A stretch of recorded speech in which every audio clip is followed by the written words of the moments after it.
The titans of America's oil industry have enjoyed an uninterrupted flow of profits until they produced an uninterrupted flow of oil into the Gulf of Mexico and onto the shores of surrounding communities. As the oil industry explained its mess to Congress today, the people on the shore scrambled on their own to try to clean it up. Please stay tuned.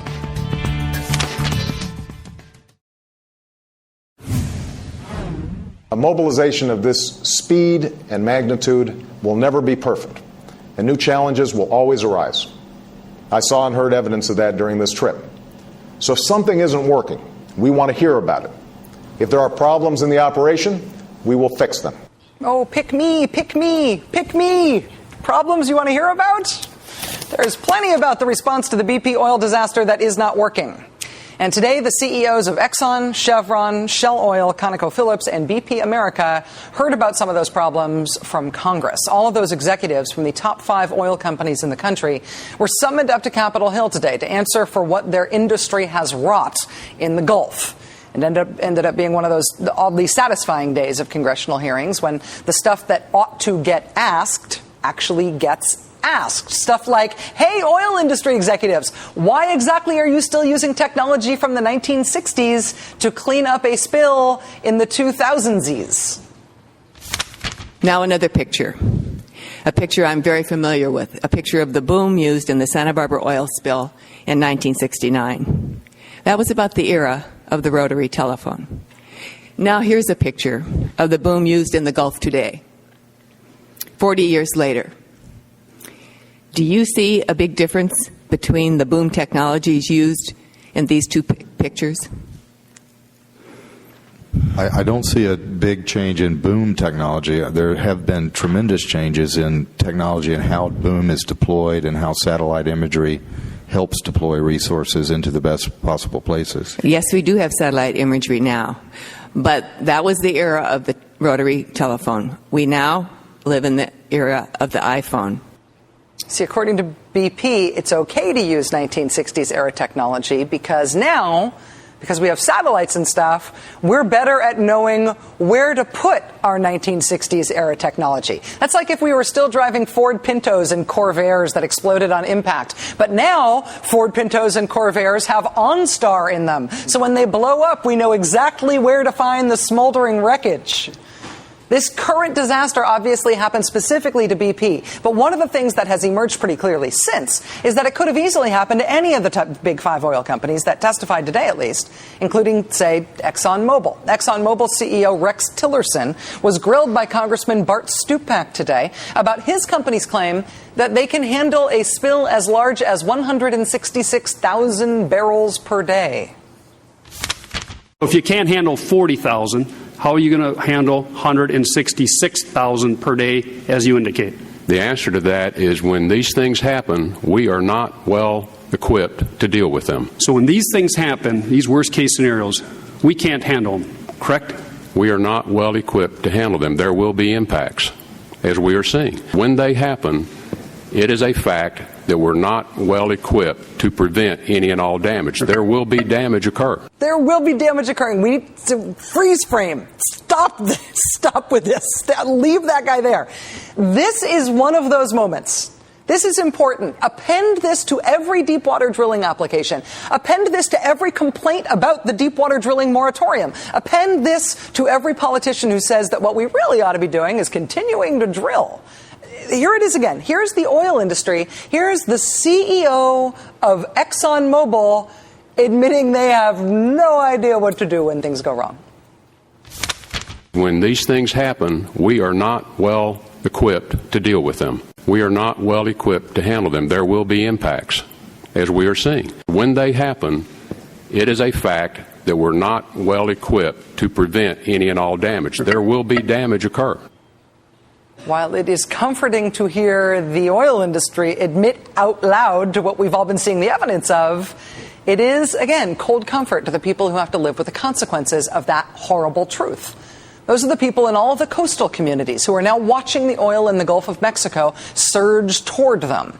The people who are trying to figure out on their own how they can try to save their communities, because they effectively are on their own at this point. What's happening in these Gulf Coast cities and towns right now is an ad hoc, invent things as you go, let's play MacGyver, desperate, locally driven, invent your own salvation effort to try to keep the oil offshore. It's people in these communities essentially having to come up with something, anything, to try to prevent the oil from ruining their land and their livelihoods.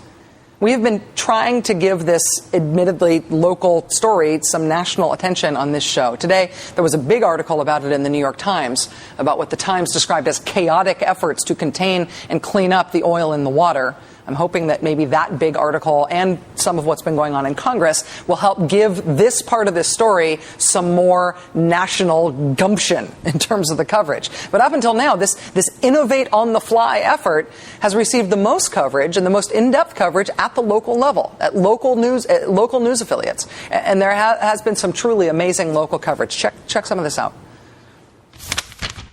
In Jefferson Parish, leaders are going ahead with the plan to use barges to stop oil from entering Barataria Bay. The plan is to use barges and rocks to close off these 5 entrances into the bay and its estuaries. 16 barges have already arrived, with at least 100 more expected by next week. Area leaders hope to sink them alongside one another at major passes where Gulf waters flow into coastal Louisiana.